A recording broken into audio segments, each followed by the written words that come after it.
Kesepuluh, meminta izin ketika ingin berdiri dan meninggalkan majelis atau tempat pertemuan.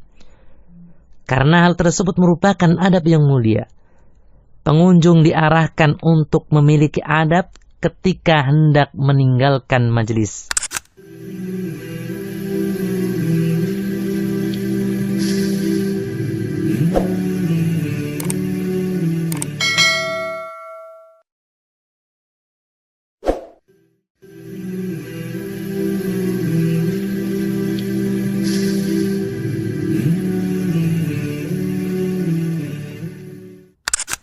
Assalamualaikum warahmatullahi wabarakatuh.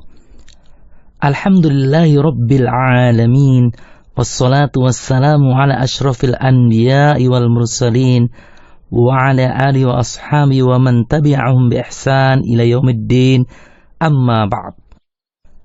Pendengar yang dirahmati Allah subhanahu wa ta'ala, ada catatan penting yang harus diketahui ketika nama orang yang meminta izin tidak dikenal, karena adanya kesamaan nama dengan orang lain dan sulit untuk membedakan. Jika sekedar mendengar suaranya saja, maka dianjurkan bagi orang yang meminta izin itu untuk lebih memperjelas identitasnya. Hal ini seperti dalam riwayat Bukhari, ketika Nabi SAW berjalan menuju ke rumahnya, Zainab, istri Ibnu Mas'ud, datang meminta izin kepada beliau. Lalu Zainab mengatakan, "Wahai Rasulullah, ini Zainab."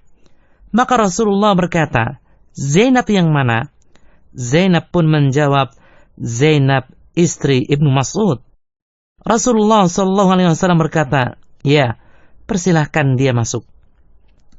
Dalam hadis ini dapat kita ambil pelajaran bahwa kita harus memperjelas identitas ketika hendak meminta izin masuk rumah untuk bertamu. Keenam, sebaiknya bagi orang yang meminta izin bertamu tidak mengetuk pintu terlalu keras. Mengetuk pintu terlalu keras termasuk adab yang buruk, karena hal ini bisa mengganggu pemilik rumah. Imam Bukhari meriwayatkan dari Anas bin Malik, ia berkata, pintu kediaman Nabi SAW diketuk dengan menggunakan kuku.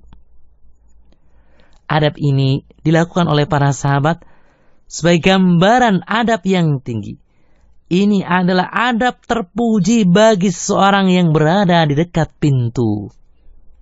Adapun yang jauh dari pintu, sehingga suara ketukan pintu dengan kuku tidak terdengar, maka sebaiknya mengetuk pintu lebih keras lagi sesuai dengan kebutuhan.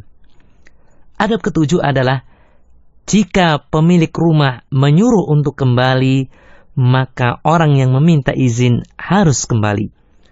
Hal ini berdasarkan firman Allah Subhanahu wa taala dalam surat An-Nur ayat yang ke-28 yang artinya, "Dan apabila dikatakan kepada kalian kembalilah, maka kalian kembalilah. Yang demikian itu lebih mensucikan bagi kalian." Kedelapan, tidak diperbolehkan untuk memasuki rumah orang lain yang tidak ada seorang pun di dalamnya. Dikarenakan hal itu merupakan sikap sewenang-wenang terhadap hak orang lain. Perbuatan tersebut adalah perbuatan mengganggu milik orang lain tanpa izinnya. Kesembilan, apabila Anda diundang atau diutus kepada seseorang, maka Anda tidak perlu minta izin untuk masuk. Hal itu dikarenakan undangan dan diutusnya seseorang untuk menjemputnya sudah terkandung padanya permintaan izin. Sebagaimana dijelaskan dalam sebuah hadis riwayat Abu Daud dari Abu Hurairah radhiyallahu anhu, bahwa Rasulullah SAW bersabda, apabila seorang mengundang kalian untuk makan, kemudian dia mengutus seseorang sebagai utusannya, maka itu merupakan izin baginya. Namun, para ulama mengecualikan dalam masalah ini, jika seseorang terlambat menghadiri undangan pada waktunya, atau pada waktu itu berada pada kondisi wajib untuk meminta izin, maka kita mesti meminta izin.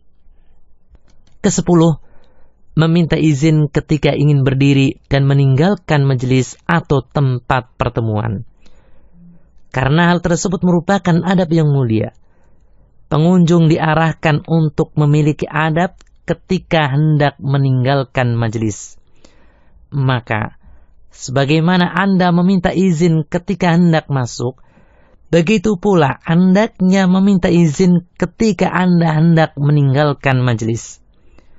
Kemungkinan alasan diharuskannya hal tersebut karena ditakutkannya mata akan melihat hal-hal yang tidak halal untuk dilihat, atau minimal hal-hal yang tidak disukai.